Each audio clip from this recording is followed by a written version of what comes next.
Bugun Lovable kursini 7-darsini boshlaymiz. Hop. Loyihadan jonli veb-saytgacha. O'z yasagan saytinglarni bugun global qidiruvga qo'shishni o'rganamiz. Lekin bu qanday ishlaydi? Sayt nashr qilganingizdan so'ng Lovable loyihangizni jonli serverga joylaydi. Yagona URL yaratadi va havolaga ega bo'lgan har kim uchun saytingiz ochiq qilasiz. Bunaqa nashr qanaqa qilinadi? Kirganimizdan so'ng o'z proyektlarimizga kiramiz. Biz davom ettirayotgan proyekt mana shu.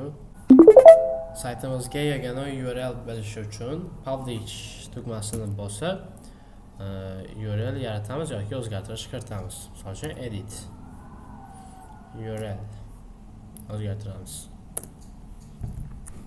Uchun Lovable project sake.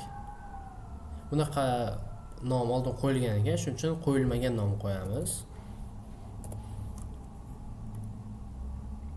Biz qo'ygan Lovable project 3.1 oldin qo'yilmagan ekan va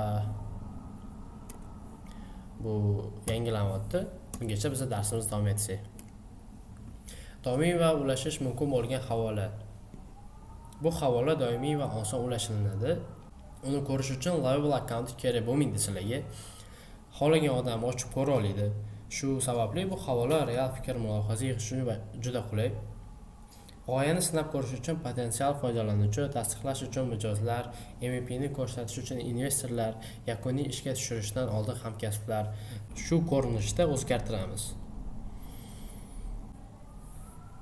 Endi custom domain professional URLlar qanday qo'yiladi? Hozir biza qilayotgan proyekt lovable.app URL bilan ishlayapti. Bu alohida Lovable server hisoblanadi. Sizlar global serverdan foydalanish uchun alohida domen sotib olishingiz kerak bo'ladi. Alohida domen sizlarga nima qilib beradi? Saytinglarni ishonchliroq, professionalroq ko'rinadi, qidiruv tizimlarida ko'rishingiz yaxshilanadi, brendingiz mustahkamlanadi. Domen nima? Hozir .lovable.app bilan qo'ygan bo'lsak, keyin .com bilan saytinglarni olib borsanglar bo'ladi. Bunaqa domen qanaqa qilib olinadi? Namecheap yoki GoDaddy kabi registratorlar sotib olingan domen nomi kerak bo'ladi. Yakuniy qadam URL qo'yishdan oldin albatta Lovable yaratgan kontentdagi so'zlarni o'zgartirganingizga ishonch hosil qiling. Tugmalarni, havolalarni yana bir marta ishlatib ko'ring.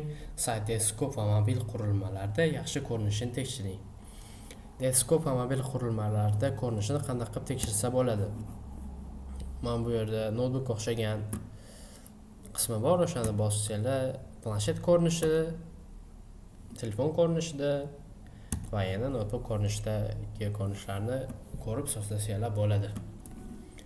Hop, biz qilgan publish mana xuddi mana shu link orqali kirib ko'ramiz. Mana bularsiz ham kirsa bo'ladi. Shunchaki yozib. Mana biz yasagan saytga to'g'ridan-to'g'ri yo'nalish berildi. Ko'rib turganingizdek barcha narsasi joyida. Hech qanday kamchiliklar yo'q. Saytga to'g'ridan-to'g'ri link yaratdik. Xuddi bizning darsligimizdagi kabi. 7-darsimiz tugadi.